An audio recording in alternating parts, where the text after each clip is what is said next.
welcome to the Deep Dive. Today, we're tackling a question that, well, probably everyone's thought about.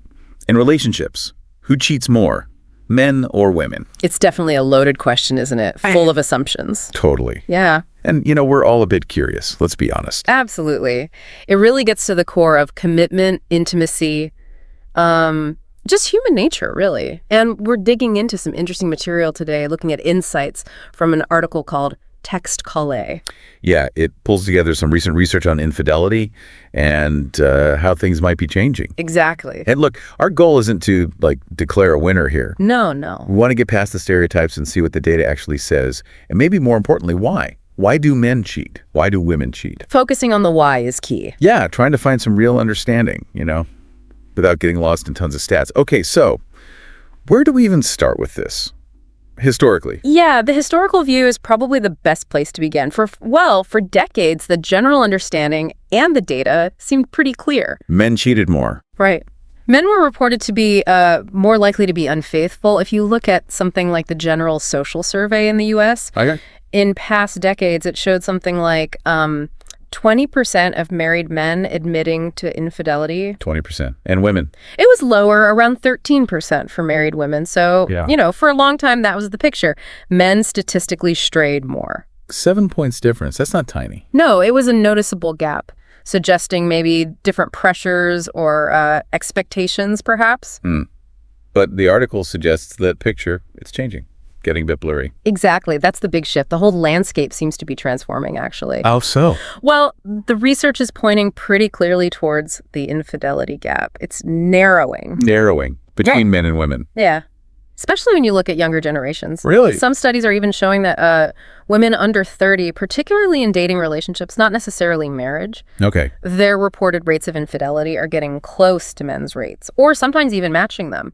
Wow. Okay, that is a dramatic shift from the old narrative. It really is. It forces you to think beyond just the numbers, beyond who, and dig into the why. Right. If the numbers are evening out, then maybe the reasons are shifting too, or maybe we're just understanding them better. So, okay, let's talk motivations. What does the research say about why men cheat? Well, when you look at the reasons cited for male infidelity, a few key things pop up pretty consistently. One big one is the desire for sexual variety. Novelty. Like boredom in the bedroom, seeking a thrill. Sort of, yeah. Feeling like things have become routine, maybe lacking excitement sexually in the main relationship, so they look for new experiences. Okay, that fits a common stereotype, I guess.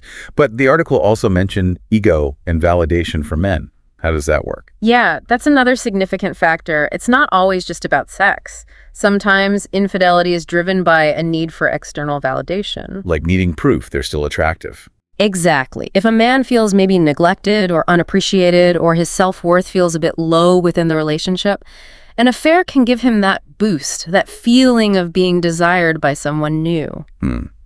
So it could stem from feeling kind of ignored at home. Yeah. Interesting. What about opportunity and risk-taking? Does that play a part? It seems to. Research suggests, generally speaking, men might lean more towards risk-taking behavior. So when an opportunity for infidelity pops up, maybe at work or socially, some men might be more likely to just go for it, especially if they think the risk of getting caught is low. Right, that combination of temptation and thinking, I can get away with this. Pretty much. But it's not all physical or ego-driven, right? The article mentioned emotional disconnection, too. Absolutely crucial. We often focus on the sexual side, but emotional dissatisfaction is definitely a major factor for men, too. So feeling distant from their partner. Yeah, feeling unheard, maybe unsupported emotionally. They might seek out that connection, that feeling of being understood somewhere else, finding someone they feel they can really talk to on that deeper level. So if you boil it down for men, it sounds like it's often about seeking something perceived as missing excitement, validation, or that emotional connection. That seems to be a good summary of the key drivers, yeah. Okay. Now let's flip it. What about the motivations for women? The article really highlighted emotional fulfillment as primary. Is that the main difference? That's often pointed to as a key distinction, yes. Women frequently report a lack of emotional connection in their primary relationship as a big reason for cheating. Looking for someone to talk to. To listen. Exactly. Someone who really engages with their feelings, provides that emotional support they feel they're not getting from their partner. It's that feeling of being seen and valued emotionally. That makes sense. And related to that, the article mentioned lack of attention or affection, feeling like they're not a priority. Precisely. Things like verbal affection, consistent attention, feeling genuinely cherished. Women often place a really high value on those. If those needs aren't being met, they can feel neglected, and that can make them more open to finding that attention elsewhere. So less about a quick fling, more about filling a deeper emotional gap. What about sex for women? Is sexual dissatisfaction a factor too? The article said it's becoming more prominent. Yes, that's a really interesting trend the research shows. Historically, maybe emotional needs were cited more often by women. Right. But with, more openness about female sexuality and changing norms, it's clear that sexual compatibility and passion are also really significant drivers now. So if the sex isn't good or fulfilling, women might look elsewhere too. Increasingly so, yes. They seem more willing to seek that sexual fulfillment if it's missing at home. And then there was that point about empowerment and independence. How does that tie in? Well, as women gain more economic power, more social independence, they just have more agency, more control over their own lives. Yeah. And that empowerment can mean they're less willing to stay in unsatisfying situations. They might feel more able to act on their desires or to leave a relationship that isn't working, which could include exploring other connections. Those old societal constraints are loosening. It's like they feel more entitled to seek happiness, both emotionally and maybe sexually too. Fascinating. Now, technology, it's changed everything, hasn't it? How has social media, dating apps, how has that affected infidelity? Oh, massively. Technology's been a huge game changer here for both men and women. Making it easier to connect secretly. Undeniably. Dating apps, social media DMs, texting, it all provides ways to initiate and maintain secret relationships much more easily than before. And it's not just physical affairs, right? There's the whole world of emotional affairs online. Exactly. That's a huge aspect now. Deep emotional bonds formed online, sometimes without ever meeting in person. These digital tools offer both the opportunity and the privacy for these kinds of interactions to flourish. Yeah, and it creates those gray areas, doesn't it? The article touched on this. Like, what is cheating in the digital age? Is flirting online cheating? Sexting? Those intense late-night chats? It really blurs the lines, and what one partner considers harmless, the other might see as a deep betrayal.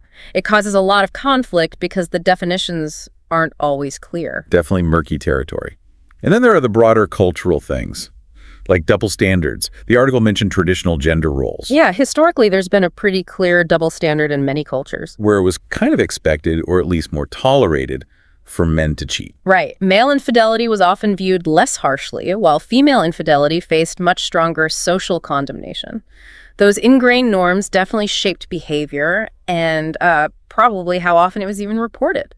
That bias must have had a huge impact. But those norms are changing too. Absolutely. Things like feminism, the push for gender equality, Yeah. they're really challenging those old double standards. Also, Well, women are maybe less likely to just accept infidelity from a partner now. And they might also feel more empowered themselves, as we discussed, to pursue their own needs without the same level of historical stigma. The whole power dynamic in relationships is shifting. the old rules are being rewritten, basically. One really interesting point was about the aftermath. Guilt. Does the research show a difference there? The article suggested women feel guiltier. That's a subtle but interesting finding, yeah. It seems women are more likely to report feeling guilty after infidelity, especially if they've formed an emotional bond with the affair partner, kind of being caught between two emotional connections. And men. Men seem potentially more able to compartmentalize it, especially if the affair was mainly physical without deep emotional attachment. They might separate it more easily from their primary relationship. The emotional weight seems to land differently. Okay, so stepping back, looking at all this, what's the main takeaway? What's the big picture here? I think the most important thing to understand is that just asking who cheats more kind of misses the point. Right, it's not a simple scoreboard. Exactly. Infidelity is usually way more complicated. It's often a symptom, a sign of deeper issues. Issues within the relationship, or the person, or even society. All of the above, potentially. It could be problems in the relationship, individual struggles, or even the cultural pressures we've talked about. So it's less about blaming one gender and more about understanding the complex reasons why it happens at all.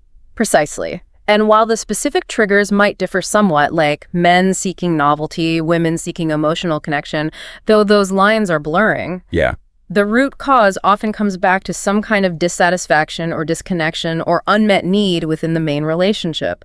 That narrowing gap we talked about also reflects how relationships themselves are changing, how power works, how we communicate needs. So the ultimate goal of understanding all this isn't blame, it's maybe building better relationships, more honest ones. That's the hope. By understanding these diverse and complex motivations, maybe couples can actually address potential problems earlier, build stronger connections, and maybe prevent infidelity from happening in the first place.